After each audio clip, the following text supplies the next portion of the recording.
आपको हो सकता लगे कि मैं बहुत बड़ी बात बोल रहा हूं, मैं खुल के ये बात कह रहा हूं। बिल्डिंग सेफ्टी नॉर्म्स के मामले में जितनी शिद्दत से हम कोशिश करते हैं, मुझे भरोसा है कि वैसी शिद्दत कहीं आपको नहीं मिलेगी। अगर आप चाहेंगे, मैं भी आपको अपने व्हाट्सएप में एक चीज दिखाऊंगा।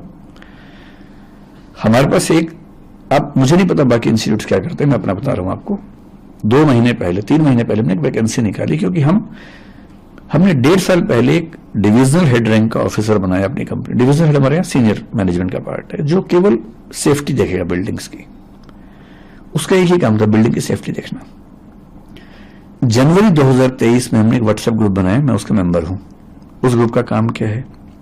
16 पॉइंट्स उसमें लिखे हुए हैं, जिसमें एक लिखा हुआ है कि मैंने चेक कर लिया है कि सारे दरवाजे खुले हैं, फायर एग्जिट साफ है, उसमें कोई बाधा नहीं है, छत के दरवाजे खुले हुए हैं, कोई इमरजेंसी होने पर बच्चे बाहर निकल सकते हैं। सब 16 पॉइंट्स हैं उसमें।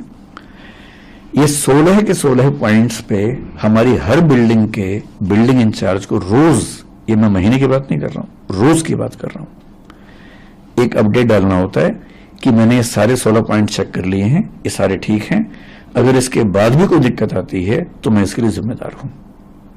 ये रोज होता है। आप अगर व्हाट्सएप पर देखना चाहेंगे, इसके बाद देखिएगा। और ये हर बिल्डिंग के लिए रोज होता है। इसके अलावा 3 महीने पहले हमने एक वैकेंसी निकाली, 2 महीने पहले ज्वाइनिंग हुई मई के अंत में, एक ऐसे व्यक्ति की जिसका नाम ही है फायर एंड सेफ्टी ऑफिसर। उनका काम क्या है? वो 14 साल से बड़े बड़े मॉल, बड़े बड़े हॉस्पिटल्स में, फोर्टिस जैसे हॉस्पिटल में, एम्बियंस जैसे मॉल में फायर एंड सेफ्टी काम कर चुके हैं। वो दृष्टि के पेरोल पे हैं। उनका एक ही काम है कि सारी बिल्डिंग्स का ऑडिट करना और जहां जरा भी दिक्कत है सेफ्टी के मामले में, उसको ठीक करना। उनके अंडर हमने फायर मार्शल्स नियुक्त किए हैं अपनी बिल्डिंग्स में, ताकि कभी फायर की दिक्कत आए तो नॉर्मल स्टाफ ट्रेंड है। हमारा नियम है कि जब भी कोई स्टाफ ज्वाइन करता है, MTS मल्टीटास्किंग स्टाफ जो होता है, 7 दिन के अंदर उसकी फायर ट्रेनिंग होती है।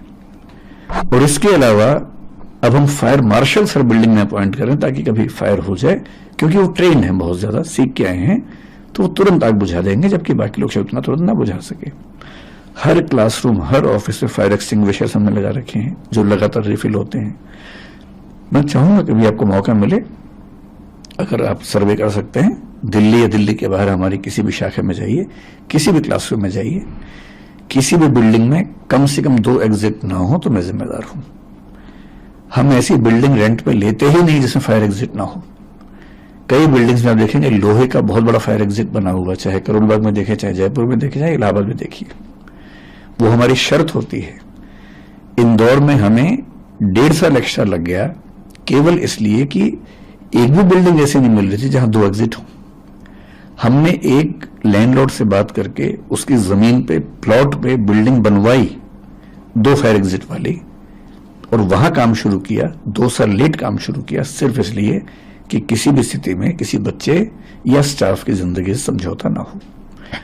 हमारी नीयत ऐसी ही है। एक गलती हुई समझने में, मैं पूरे देश से, पूरे समाज से माफी मांगता हूं कि हाँ वो गलती हुई, आगे वो गलती नहीं होगी। न्यूज नेशन अब व्हाट्सएप पर खबरों की ताजा अपडेट के लिए न्यूज नेशन के इस QR कोड को स्कैन करें।